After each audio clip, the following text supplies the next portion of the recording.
कमाल के निकले। तुमने मेरे लिए इसको छोड़ दिया और फिर पैसों के लिए मुझे छोड़ दिया। कल इन सबको भी छोड़ दोगे?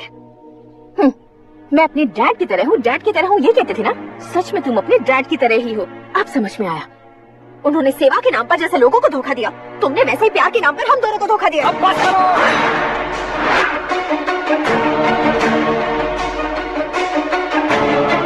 तुम मेरे पापा के बारे में एक और शब्द मत बोलना। तुम जानती क्या हो मेरे पापा के बारे में?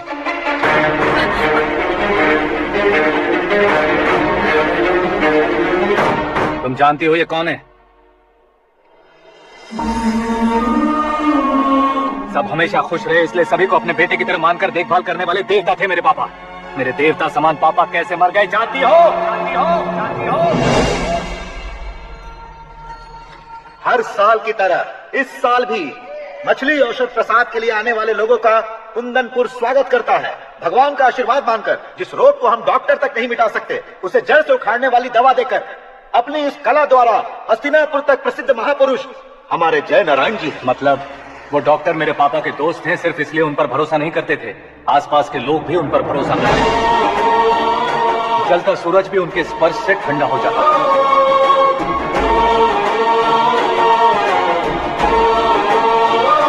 साहब नमस्कार। तुम्हारा विश्वास ही तुम्हें निरोगी बनाएगा।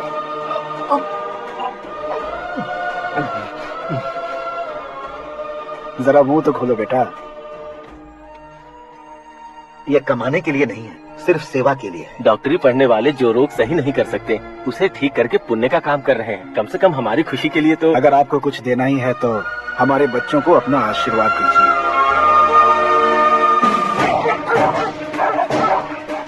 मेरे पापा की सेवाओं को देखकर पार्टी के हाईकमांड भी हमारे घर पर आए थे। ये राजनीति मेरे बस की बात नहीं है।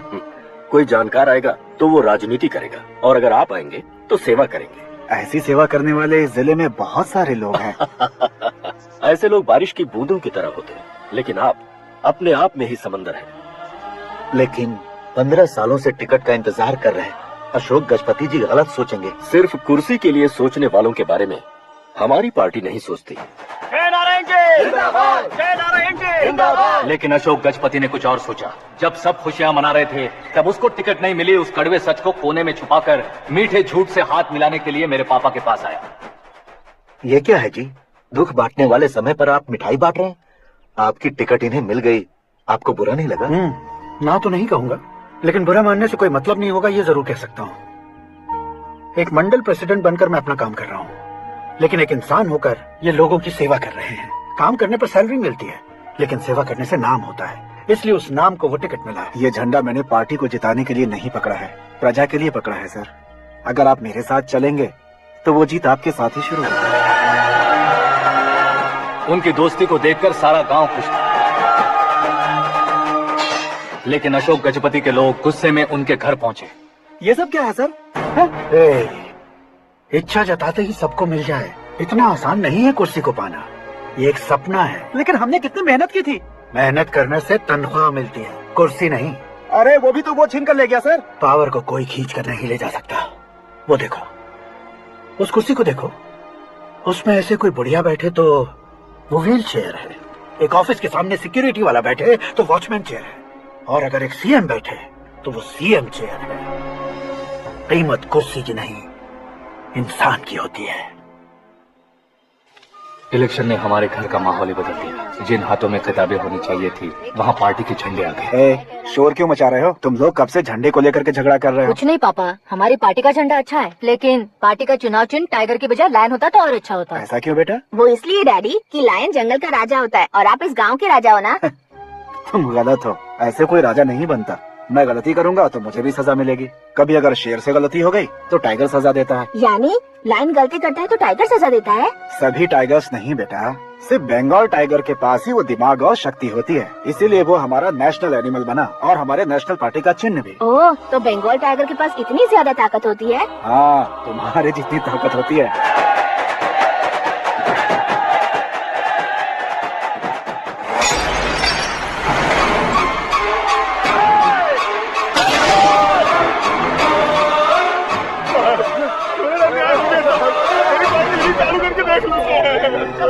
मत औषध अचानक जहर बन चुकी है। लोगों की जान बचाने के लिए ट्रीटमेंट चल रही है।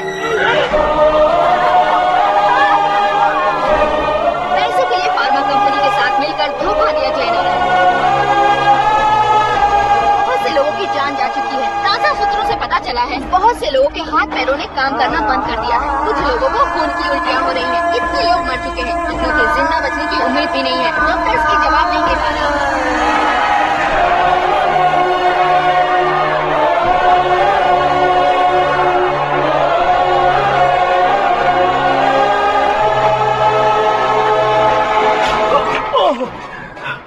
आपका यहाँ रहना ठीक नहीं है, मेरे साथ चलिए। हटो हटो, रास्ता रुको, रुको। अरे ये गलत नहीं हुई है, आप ये गलत नहीं हुई है, ये गलत नहीं है। जय नारायण जी को चाकू मार दिया, भागो। किसी ने नहीं, मैंने मारा। मौत उनके साथ परछाई बनकर घूम रही थी जिसे पापा पहचान नहीं पाए। उसे क्या देख रहे हो? तुम न्याय पर भरोसा करते हो तो वो पैसों पर करता है। फार्मास्यूटिकल कंपनी ने उस डॉक्टर को खरीद लिया और उस डॉक्टर ने तुम्हें खरीदा है, यही कहानी बनाई है। तो तुम्हें खत्म करने से पहले तुम्हारे नाम को खत्म करना चाहता था, इसीलिए ये सब किया। जाने से पहले मेरी एक बात सुन लो, जिंदगी में पैसे वाले से पंगा ले सकते हो, ताकतवर से पंगा ले सकते हो, बड़े बैकग्राउंड वाले से पंगा ले सकते हो, लेकिन अक्लमंद इंसान से कभी पंगा नहीं लेना चाहिए।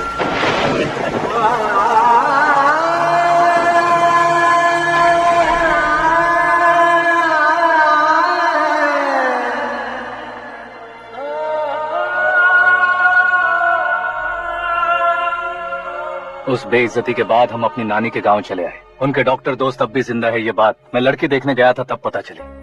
माँ फैमिली फोटोज। और ये हमारे ताऊ जी।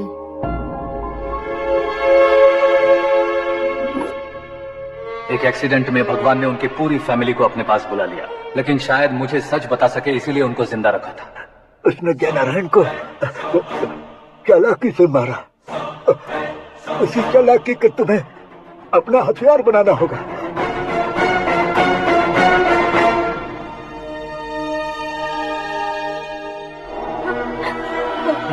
माँ बेटी,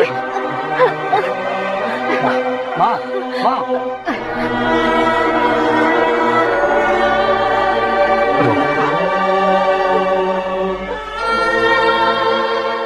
घर की चौखट लांघे बिना घर के अंदर ही रो रो कर जिंदगी गुजार दी उस माँ को क्या जवाब दूं? अपने पापा का नाम गर्व से ना ले पाने वाले मेरे भाइयों को क्या जवाब दोगे? उम्र में तुम हम दोनों से छोटे हो, लेकिन इस जिम्मेदारी को लेकर इस घर के बड़े बेटे बन गए। भैया, तो फिर तुमने वो पैसे क्यों लिए? कल मेरे पापा की पुण्यतिथि है, जिस दिन उनकी बेइज्जती हुई थी। जिस गांव ने मेरे पापा को धुतकारा था वही गांव दोबारा मेरे पापा को पूजने लगे वो करूंगा, इसलिए पैसे लिए।